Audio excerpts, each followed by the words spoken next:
Ni un título, ni una nota introductoria, solo los hechos, los días, los nervios, y un suspiro de humor cuando lo terriblemente serio se vuelve casi inconcebible. El resultado preliminar llegó en la madrugada del lunes, con cifras tan ajustadas que parecían una broma pesada. Con el 57,03% de las actas transmitidas, Nasrias Fura aparecía con 749,022 votos, 39,91%, mientras Salvador Nasralla sumaba 748,507 sufragios, 39,89%. La diferencia, 515 votos. 15, qué bueno para quejarse con el primo del pueblo que no salió a votar. Ese margen mínimo, menos que los dedos de una mano, disparó la etiqueta de empate técnico. La presidenta del Consejo Nacional Electoral, CNE, Ana Paola Hall, pidió calma, prudencia y paciencia. Aún quedaban por procesar actas de contingencia y después vendría el escrutinio especial. Nadie proclamaba victoria. Los hondureños, medio dormidos, revisaban los recuentos como quien espera reacciones en una telenovela. Mientras tanto, en los hogares, cafés, buses y plazas, eso que suele llamar la calle, el ambiente oscilaba entre el alivio y la ironía nerviosa. Que si ganaba Asfura, que si Nasralla remontaba, que si 515 votos eran suficientes para un milagro o para un estallido. Un amigo lo resumió: si en mi cuadra convencemos a 2 o 3 indecisos, ya estamos gobernando.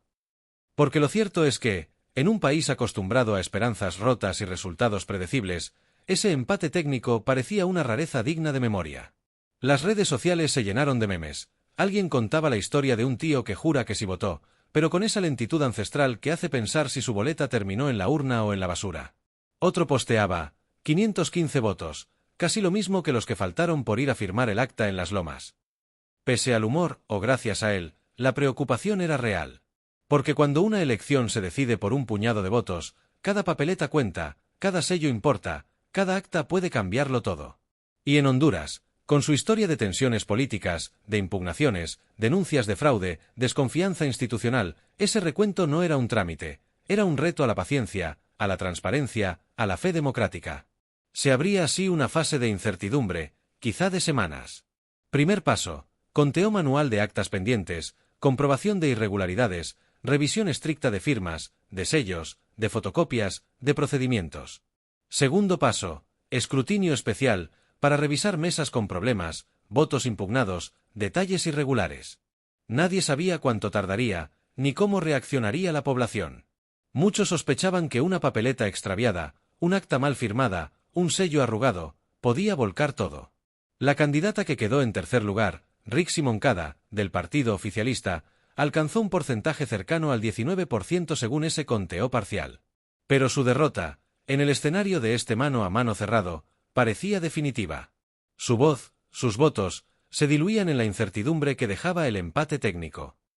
Para muchos, el drama se parecía al final de una novela de intrigas: 2 rivales en lucha cerrada, un tercer actor relegado, y el público conteniendo el aliento. Pero esta no era ficción, era una nación entera suspensa. Y mientras esperaban, surgían los recelos. Algunos ciudadanos decían que temían el conteo especial, acusaban posibles manipulaciones. Otros respondían con sarcasmo: si van a robar, que por lo menos lo hagan bien, que reviente la estadística. El desconcierto se mezclaba con la resignación y la cautela. Porque, en Honduras, la palabra fraude pesa mucho. Y entonces el humor volvió, como un paracaídas en una caída libre, porque si no, ¿qué iba a hacer la gente? Llorar todos a la vez sería incómodo. Así que nació el humor electoral, el chiste del primo que fue a votar, pero se quedó dormido la boleta, el meme de la urna viajera que no sabe en qué municipio paró, la broma de si necesita 516 votos más, aquí tengo 520 amigos que no matan un mosquito. Ese humor era necesario, amortiguaba el miedo, amortajaba la angustia, permitía seguir viviendo mientras se espera un desenlace que puede tardar. Y en un país donde la espera, como el tráfico, la burocracia, la línea en la tienda, es parte del día a día, sabían que tolerancia y paciencia no bastaban, hacía falta ironía, compañía, risas nerviosas. La mañana siguiente a la declaración del empate técnico, la sociedad entera, o al menos quienes prestaban atención, amaneció con una mezcla extraña: alivio, duda, curiosidad y cansancio. Porque después de votar, vivir una campaña, debatir familias en fondas y radios, la jornada no había acabado, apenas comenzaba. Un escrutinio manual que prometía ser lento, detallista, meticuloso. Más de 6 millones de ciudadanos habían sido convocados a votar. Muchos lo hicieron con la esperanza de un cambio, una mejora, un futuro distinto. Ahora esperaban que esa esperanza no se perdiera en un mar de actas. Los analistas hablaban ya de semanas de espera. De espacios llenos de tensión, de debates, de recuentos, impugnaciones quizá. De consultas legales, protestas de grupos desconfiados, denuncias, llamados al respeto al proceso o al caos. Para algunos, cualquier papeleta podría ser decisiva. Para otros, un error, una irregularidad, un sello mal puesto, todo un desastre. Pero en medio de ese clima, también había algo parecido a esperanza. Si el sistema electoral resistía la presión, si se contaban bien las actas, si se respetaban las reglas, habría un ganador legítimo. Y aunque la diferencia fuera mínima, la voluntad popular quedaría representada. Ese era el ideal. No un castillo de humo, ni un resultado comprado, ni una victoria pírrica. Un resultado honesto. Porque para muchos hondureños, este empate técnico lo que demostró es que su voto vale. Que una boleta importa. Que 6 millones de personas pueden decidir, y que ese decidir puede depender de menos de 1000. De 515, en este caso. Que la democracia no es automática, no es algo dado de antemano, hay que cuidarla, vigilarla, exigirla.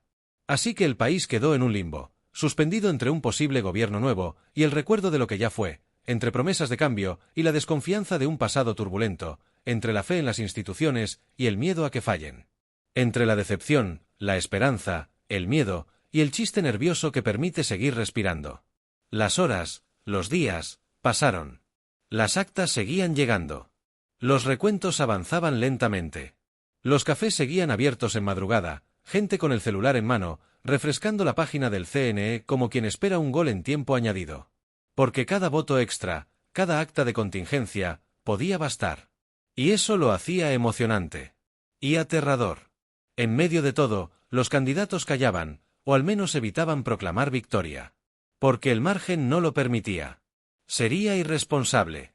Pero no por ello dejaban de lanzar señales, promesas, intentos de consolidar apoyo, de seducir al electorado indeciso, al ciudadano cauteloso, al que mira cuánto queda por contar. Mientras tanto, la prensa internacional apuntaba a Honduras, como quien observa una final de Copa, todos pendientes del resultado, de la foto final, de ese cierre de marcador que cambiaría todo. Porque no era solo una elección presidencial, era una prueba de fuego para la democracia hondureña. Una elección donde el sistema, la gente, la legitimidad, quedaban en la cuerda floja. Y en ese limbo, entre cifras, nervios y esperanzas, la vida siguió, los mercados, los buses, las familias, las redes sociales, las conversar casuales. Con ese murmullo constante de ¿y tú por quién votaste? ¿Crees que esto se define hoy? ¿Confías en que cuenten bien todos los votos? Ese susurro colectivo, un latido de país, reflejaba mucho más que un recuento, representaba la confianza de millones. Dudas, sí, miedo, también, incredulidad, claro. Pero había algo más, una decisión colectiva. Una voluntad de creer, pese a todo. Y quizá ahí radicaba la grandeza de este episodio. No en el número exacto de votos. Tampoco en el candidato que ganara, o sería proclamado ganador, tras conteo final. Sino en que, una vez más, Honduras demostró que puede hacer lo que muchos dan por sentado, volver a las urnas, respetar el proceso, exigir transparencia, mantener la calma, esperar el resultado. Puede que al final, gane Asfura. Puede que gane Nasralla. Puede que haya impugnaciones, protestas, demora. Puede que hasta se repita la elección si el empate se mantiene. Pero el hecho de que 515 votos, ni más ni menos, estén definiendo un país, eso ya es historia. Una historia de esperanza, desconfianza, tensión, humor negro, café en madrugada, gente pendiente de pantallas, familias conversando, indecisos retrocediendo, electores reafirmando su fe. Porque la democracia, al final, se sostiene en eso, en la participación, en el respeto, en la transparencia y en que cada voto cuente. Aunque solo sean 515.